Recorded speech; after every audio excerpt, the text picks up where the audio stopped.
Welcome back. Let's now move on to the day's business, and we turn to this week's edition of What It Takes, a weekly segment that focuses on the how to start simple businesses. And this week we shift our focus to the business of importing cars. Stanley Mwangi, a car dealer, now gives us a first-hand account on how to go about importing a car and selling it off for a tidy profit.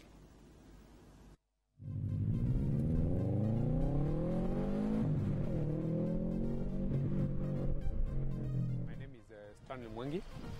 I'm a car salesman as well as a consultant. When you want to import a car, cars today are imported online. You just approach one of the companies and you look at their website, look at the model of the car you want to buy, look at the features, whether it matches what you want. The starting prices are indicated. You give an offer, you negotiate. Once you negotiate, most of the companies says you pay CIF. That is cost, insurance, and freight up to the port of destination, which now is Mombasa in Kenya. The charges for shipping are usually about between $1,000 to maximum of $2,000. They can vary depending whether you want to bring the car on an open ship or whether you want to be carried on a container. The car takes 3 weeks to 1 month. More so when you're importing from UK or Japan to get the car to Port of Mombasa. Once the car is in Port of Mombasa, you require to pay duty to be able to clear your car. The work of clearing the car is done by a clearing agent, so you need a clearing agent. They are authorized clearing agents by KRA. The clearing agent will be able to advise you the amount of duty you're supposed to pay on the car and the port charges. And also you can confirm yourself through the KRA website. When you go to the internet and you do your depreciation, because the KRA have given the prices of new cars and you depreciate depending on the age of your car. On the whole figure, it is stipulated the VAT is this much, the custom duty is this much, the exercise duty is this much, okay? Which basically come to about a third or so of the cost of the car. When you pay duty and everything, the number plate is provided at the port of Mombasa. The most advisable thing is that you get the number plate at the port. The process for clearing will usually take about a week, maximum of 7 days to clear it. Once the car is out in Mombasa, you can decide to contract a driver. You can go for it yourself, or there are people who provide those services, who carry in bulk.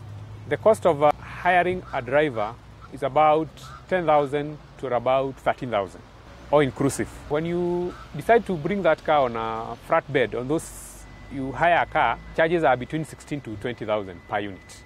If the car is meant for sale, you can either opt to sell the car yourself through the various means, maybe a word of mouth, referrals, but the best way to sell a car is through the car dealers in Nairobi.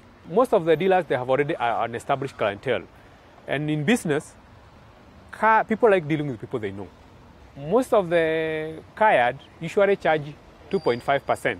It's always important to have your contact person in the showroom because you can't talk to everybody. The person will be asking the progress.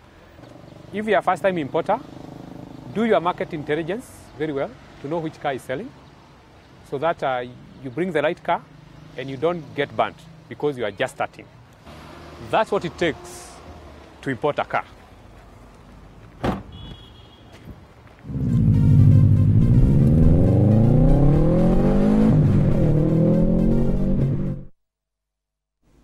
Well, and that's how you import a car. National Electricity Distributor Kenya Power has embarked on the upgrade of its power distribution network in Mombasa County. The move is aimed at reducing the frequency of power blackouts in the county.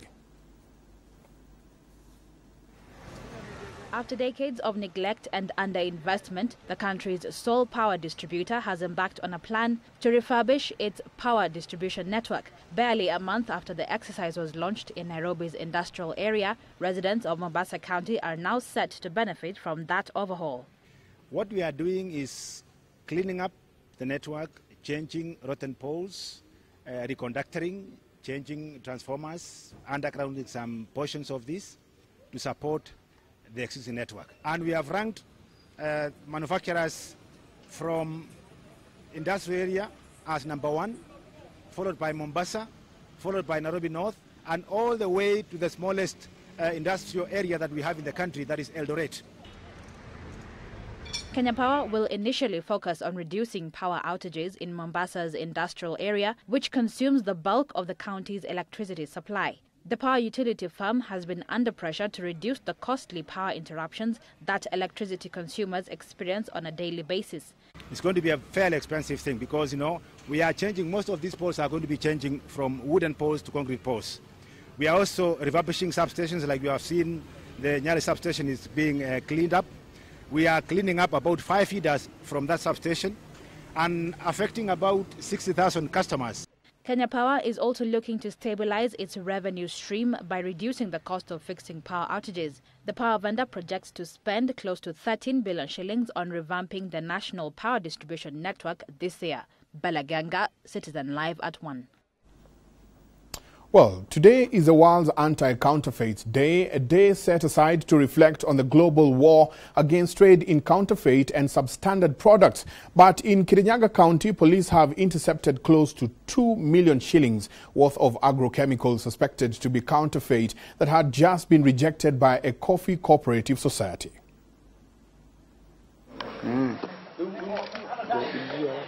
This consignment of agrochemicals, which had been procured by Kabaragwe Coffee Farmers Cooperative Society, was impounded by police following a tip-off from the society. The society's chairman, Kemani Gatuguta, says the society had procured the chemicals from a local company. But upon inspection of the delivered consignment, the factory's management found something amiss.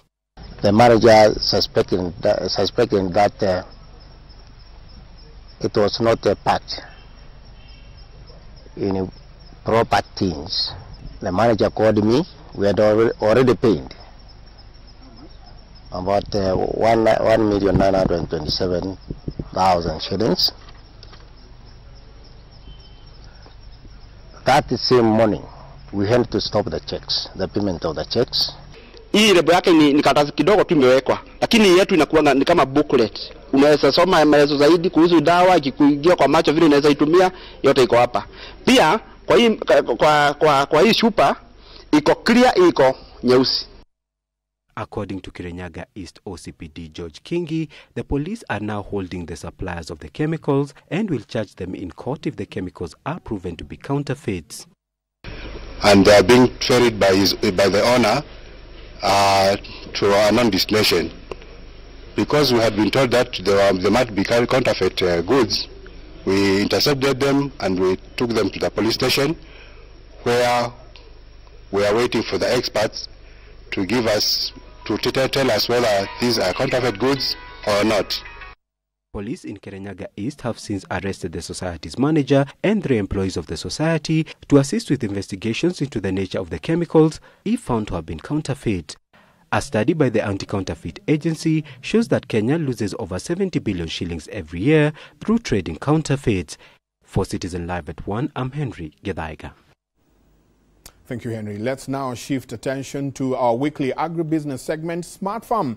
This week, we put the spotlight on watermelon farming. Dennis Otieno now features Eric Oduong, an electrician based in Kisumu County, who is now beginning to reap juicy returns from watermelon farming.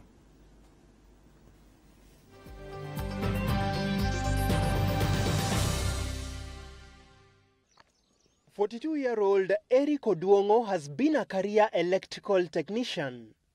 But late last year, Eric began cultivating an interest in farming. We have been doing tomato for some time.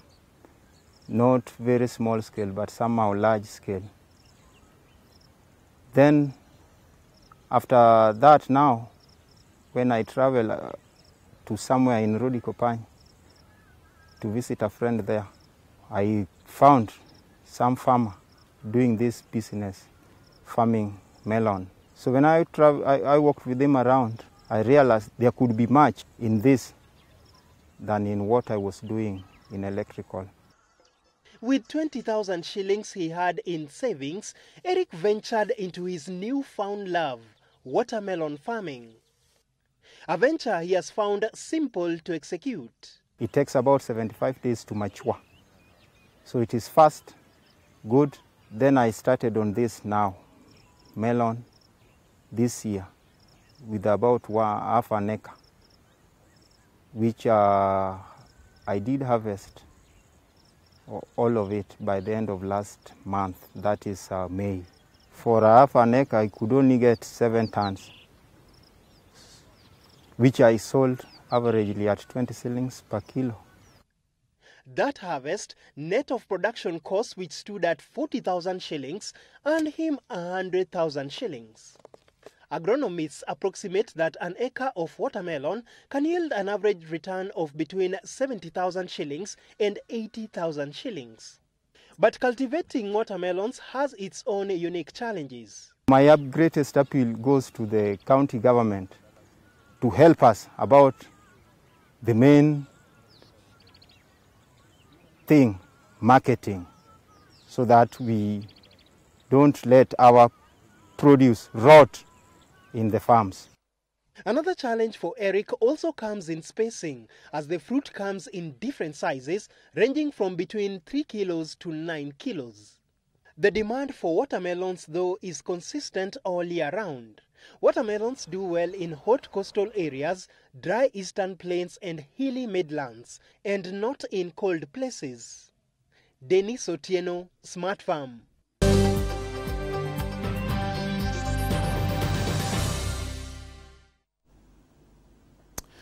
Well, the ICT Authority has signed a 3-year partnership deal with Chinese technology giant Huawei Technologies. Now, the deal is geared towards enhancing the country's skills capacity and ICT infrastructure. The partnership will deliver an engineering student internship program to 160 students drawn from various universities from next month. The government targets to train 500 students in the next 3 years before scaling that number up to at least 1,000 by 2018. Speaking during the signing ceremony, ICT Cabinet Secretary Dr. Fred Matiang'i has said the government is in desperate need for more highly skilled ICT personnel in efficient services delivery as is to be released. Matiang'i has said that most counties are specifically lacking in the area of ICT, thus impending efforts to take services closer to the people through e-governance. Just the digital platform, but to be able to do more that we need to do in our country and to back up innovation, you find that we have a challenge. So this is where PPPs, such as we are now having with Huawei, come in, so that we can up our skills, increase our high-end skills. We ourselves, as government, to be very honest with you, we may not be able to do that because we don't have resources that we can deploy, in our budgets to do that kind of training and, building the skills that we need in the ICT sector. Meanwhile, the Kenya shilling has strengthened further a day after the central bank mopped up 10 billion shillings in excess liquidity from the market. At the opening of the currency market today, the shilling traded at an indicative buying rate of 87 shillings and 41 cents and 87 shillings and 59 cents selling to the US dollar. The local unit gained 8 cents to the euro to trade at 119 shillings and 3 cents buying, while losing slightly to the sterling pound to trade at 146 shillings and 10 cents buying. On the regional front, the shilling gained marginally against both the Tanzanian and Ugandan shillings to exchange at 19 shillings and 10 cents buying against the Tanzanian unit and at 29 shillings and 31 cents buying versus the Ugandan unit. And that's business.